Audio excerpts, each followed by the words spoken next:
بسم اللہ الرحمن الرحیم، لاکھوں کروڑوں درود و سلام جناب محمد صلی اللہ علیہ وآلہ وسلم اور ان کے پیارے گھرانے پر۔ آپ نے نا ایک دن پہلے نا اگر جیو نیوز دیکھا ہو نا تو جیو نیوز کے اوپر ایک بہترین اور زبردست قسم کا واقعہ ہوا ہے، مزاحیہ قسم کا۔ وہ یہ ہوا ہے کہ حامد میر اپنے پروگرام میں اس نے کہا کہ دیکھیں جی یہ ڈونلڈ ٹرمپ جو ہیں اپنی وکٹری اسپیچ میں عمران خان کے بارے میں کیا فرما رہے ہیں۔ تو جیسے انہوں نے کہا کلپ چلانے کی کوشش کی،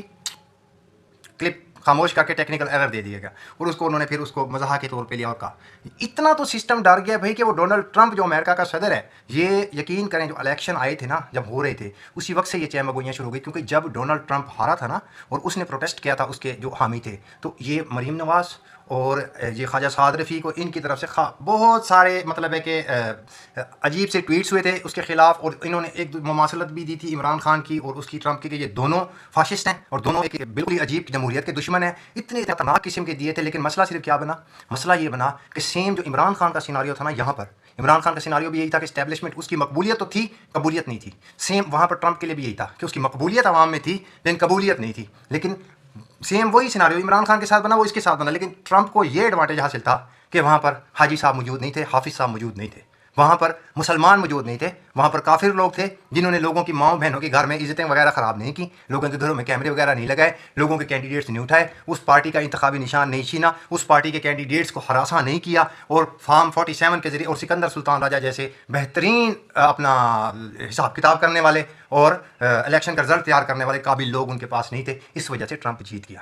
نہیں تو اگر دیکھا جائے تو ٹرمپ کی یہ جیت جو اسٹیبلشمنٹ کے خلاف اس نے لی ہے، اگر عمران خان کی جیت کو حساب کر دیکھا جائے تو وہ تو پھر ٹرمپ کی اس کے سامنے کچھ بنتی نہیں ہے، اگر جینوئنلی جس اسکیچ کے تحت وہاں پر کام ہوا ہے، کیونکہ وہاں پر جمہوریت ڈیموکریسی چل رہی ہے، عوام شعور کے ساتھ چل رہی ہے، ایک نظام ہے، ایک سسٹم ہے، اپنا اسٹیبلشمنٹ جتنا مرضی زور لگا لے ایک لمٹ سے آگے نہیں جاتی۔ یہاں تو لمٹ ہی کوئی نہیں ہے، ہم نے کلمہ پڑھا ہوا ہے نا، ہم تو بخشے بخشائے ہیں، وہ تو کافر لوگ ہیں، انہوں نے ایک لمٹس بنائی ہوئی ہیں کہ اس سے آگے نہیں جانا، انہوں نے لمٹس ساری توڑ کے برباد ہو۔ لیکن کیا کہتے ہیں کہ ایک پلان تمہارا ہوتا ہے اور ایک پلان اللہ کا ہوتا ہے، اور پلان وہی کامیاب ہوتا ہے جو اللہ کا ہوتا ہے۔ اور فی الحال تو زمینی حقائق گراؤنڈ ریالٹیز یہی بتا رہی ہیں اور چیخیں یہی بتا رہی ہیں تمام مخالف صحافیوں کی چینلز کی کہ اس وقت حکومت بہت زیادہ اضطراب کا شکار ہے، اور عمران خان کے متعلق اس وقت بہت زیادہ چانسز ہیں کہ اس کے لیے کوئی نہ کوئی ٹرمپ، کیونکہ ٹرمپ خود اپنی انتخابی مہم کے دوران کہہ چکا ہے کہ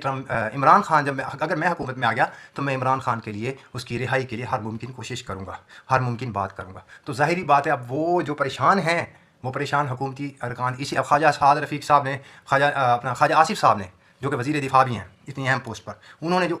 2021-22 میں وہ ٹرمپ کے خلاف ٹویٹس کیے تھے وہ بھی ڈیلیٹ کر دیے۔ وہ کہتے ہیں نا اپنا تھوکا ہوا چاٹنا، تو اسے کہتے ہیں، وہ بھی ڈیلیٹ کر دیے۔ اور خواجہ اپنا مریم نواز صاحبہ جو اتنے خلاف اس سے ٹویٹ کیے تھے، آج اس کو مبارکباد بھی، اس کا ٹویٹ آ گیا جی، مبارکباد بھی دے دی گئی۔ اور یہ سارے کا سارا نظام جو ہے نا اس وقت بالکل ہی ڈرا ہوا ہے، ڈرا اس لیے ہوا ہے صرف اور صرف کہ وہ سمجھ رہا ہے کہ ہم یتیم ہو گئے، ابو جی کا ہاتھ جو ہے نا وہ سر سے ہٹ گیا۔ ابو جی کون تھے؟ ابو جی وہی امریکن اسٹیبلشمنٹ، اور امریکن اسٹیبلشمنٹ جس بندے کو لانا چاہ رہی تھی، جس عورت کو، وہ نہیں آ سکی، اس کی اینٹی بندہ آ گیا، ٹھیک ہے۔ جس طرح عمران خان اینٹی اسٹیبلشمنٹ معاملات چلا کے تو آگے آ رہا تھا، لیکن یہاں پر نظام مسلمانہ تھا، مسلمان تھے، کلمہ پڑھے ہوئے لوگ، اس لیے وہ گھروں میں گھس گئے، ان کے پاس پرمٹ تھا لوگوں کی بہن بیٹیوں کی عزتیں خراب کرنے کا، اس لیے وہ کرتے رہے، اور انہوں نے یہ یہاں تک معاملات کر دی کہ انتخابی نشان تک چھین لیا۔ ٹرمپ کو یہ ایڈوانٹیج مل گیا کہ کم از کم وہاں پر کافر لوگ تھے جنہوں نے کچھ نہ کچھ حیا شرم لحاظ رکھا اور دشمنی کی ایک حد رکھی، لہٰذا وہاں کی اسٹیبلشمنٹ ہار گئی، ٹھیک ہے۔ اب وہاں کی جب اسٹیبلشمنٹ ہاری ہے تو یہاں کی اسٹیبلشمنٹ اور یہاں کی حکومت کو اپنے لالے پڑ چکے ہیں، کیونکہ یہ سمجھتے ہیں کہ ہم یتیم ہو چکے ہیں، کیونکہ ہماری اسٹیبلشمنٹ اب جب ہار چکی ہے، جس کا ہمارے سر پر ہاتھ تھا، اب یہ ٹرمپ آتا ہے، یہ جب آفس ابھی سنبھالا نہیں، تو ان کی یہ حالت ہے جب آفس سنبھال لے گا تو پتہ نہیں اب ان کے کیا حالات کیا ہوں گے اور کیا نہیں ہوں گے۔ باقی دعا کرتے ہیں کہ عمران خان کا صبر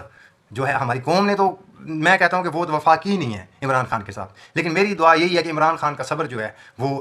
بہت جلد رنگ لے ہے، اور انشاءاللہ تعالی ملک کے لیے کوئی بہتری کی خبریں ہیں۔ دعاؤں میں یاد رکھیے گا۔ فی امان اللہ۔